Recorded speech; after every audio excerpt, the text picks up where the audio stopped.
রনি, রনি রে, রনি। কি হলো ভাই? কোথায় ছিলি? ডাকলে শুনতে আসিনি গো। এই তো এই পাশেই ছিল। গরুটা তো কদিন ধরে ঝিমাচ্ছে। তাহলে আমি কি করবো? ডাক্তার ডেকে নিয়ে আসবো? না, ডাক্তার দেখতে হবে। এর আগে তো 3-4 দিন হয়েছে। গরুটা ভাবছি বিক্রি করে দিব। আর একবার দেখলে হতো না? এবার কোনো দেখা দেখি নাই, এবার বিক্রি করে দিব।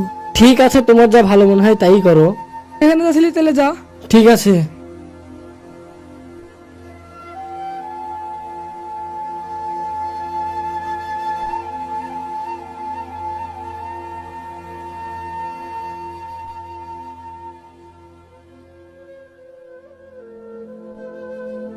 বাহ আব্বা,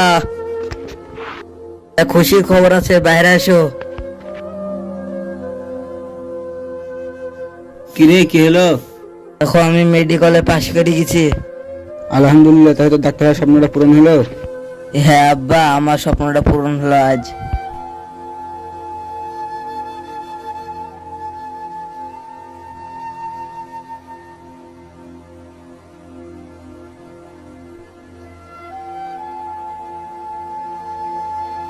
কিন্তু আব্বা, কিন্তু না।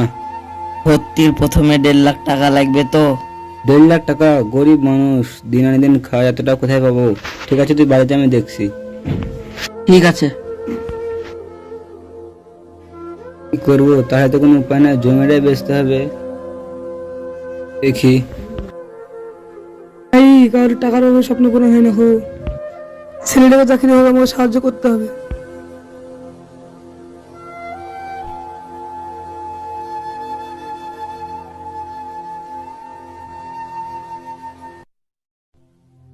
ছেলেটাকে তো এমনি টাকা দিতে চাই, তাও তো নিবে না। টাকা ধার দিলে তো নিবে না, ধার শোধ করা হবে। কি করা যায়?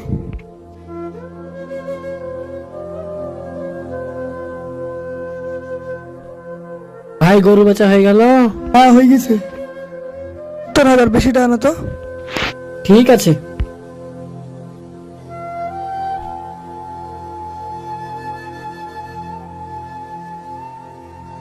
ভাই, আমার জমিটা বেচবো রে।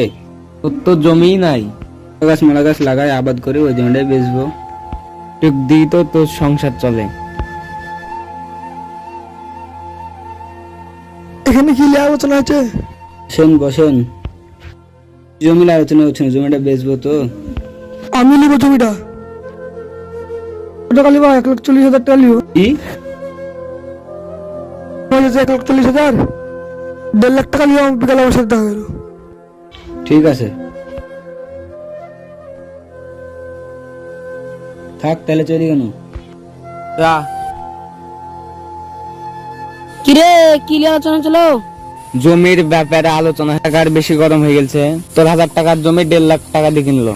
তাহলে তো ছোট ভাইকে বলতে হয়। এ রনি, শুন। কি হলো? ভুল? তোর ভাইয়ের মাথা খারাপ হয়ে গেছে নাকি? 7 টাকার জমি 15 টাকা দিয়ে কিনছে। 7 টাকা জমি 15 টাকা দিয়ে কিনছে, তার মানে কি বলছিস? ভালো কি রে ভুল? 1,000 টাকার জমি ও কিনছে 1.5 লাখ টাকা দিয়ে। ঠিক আছে, তাহলে আমি ভাইয়ের সাথে কথা বলে দেখছি কি হয়। ঠিক আছে, দেখা। থাক তাহলে। হ্যাঁ হ্যাঁ। ভাই, ও ভাই, কিরে, কি হলো রে? তোমার টাকার খুব গরম হয়েছে নি? তুমি টাকা শুধু অযথা খরচ করে বেড়াচ্ছ। কেন, কি হয়েছে? ৭০,০০০ টাকার জমি তুমি 1.5 লাখ টাকা দিয়ে কিনেছো। কোথাও টাকা শুনবি? আমি কিছু শুনবো না গো। তুমি জমি অর্ধেক অর্ধেক ভাগ করে দাও আমার নামে। কি বললি?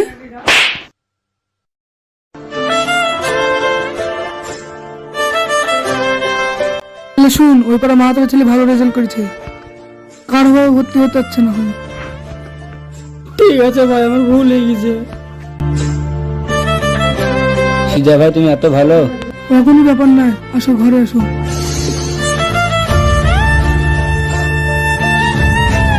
আসুন আমরা গরিব দুঃখী মানুষের পাশে দাঁড়িয়ে তাদের স্বপ্ন পূরণের সহযোগিতা করি।